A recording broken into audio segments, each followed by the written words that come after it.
આજ તો વાળી 32 જાતના પડીકા ભેગા કરીને બનાવી આપણે અલગ પ્રકારની આઈટમ. તો બપોરના ટાઈમે હાર્દિકભાઈ ની દુકાનેથી લઈ લીધા આપણે 32 જાતના પડીકા. પછી તો બપોરના ટાઈમે BMW ની રવાના થઈ ગયા આપણે વાડી બાજુ. ફાઇનલી વાડીએ પહોંચી ગયા અને આજ તો આપણા ઘડીમાં તરસ રાતી 2-3 દિવસ રહેલા હતા ને આજ આવી જાય આપણે આટલું લેવા પપૈયા. પછી તો તમારા ભાઈ પપૈયું કઈ પણ બોલાવી બાકાજી. બીજી બાજુ આપણે બપોરના ટાઈમે આવેલા હતા ને લાગેલી હતી જોરની ભૂખ. પછી તો બેસી ગયા આપણે સીધા ખાવા. ખાઈને પછી દાંતડી લઈને જવાનું તો આપણે ખેતરમાં કપાસ પારવા. પછી તો કપાસ પારવા બોલાવા નથી આપણે બાકાજી.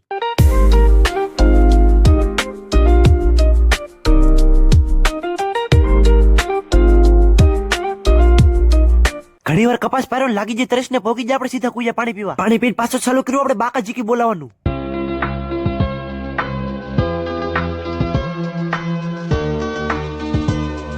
ઘણી વાર ખેતરમાં પાણી પોગી જાય આપણે સીધા ખેતરમાં છોઈ તોડવા. 5 કિલો મોકલાવો મારા વાલા. નહીં.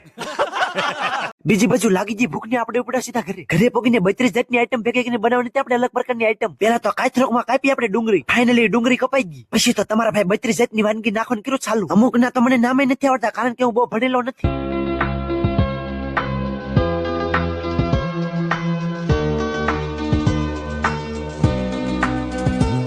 ફાઇનલી 32 જાતની વાનગી આપણે નાખી દીધી. પછી વારો તો એમાં લાલ ટમેટા જેવી ચટણી નાખવા. પછી તો ચટણી નાખીને તમારા ભાઈ બનાવી અલગ પ્રકારની આઈટમ. ભલે ને ગમે એવી આઈટમ બની આપણે તો ખાવાનો મતલબ ને. ફાઇનલી આઈટમ ખાઈને ઉપર આપણે સીધા કુયા પાણી ભરવા. પછી તો કુયું માલું ચાલુ કર્યું આપણે પાણી ભરવાનું. ઘરે પાણી ભરીને વાડીએથી રવાના થઈ જાય આપણે ગામમાં. પછી તો BMW લઈને જવાનું તો આપણે ઘરે. તો વ્લોગ ને અહીંયા જ પૂરો કરીને મળી એક નવો વ્લોગમાં. તાછો ફોલો કરી નાખજો.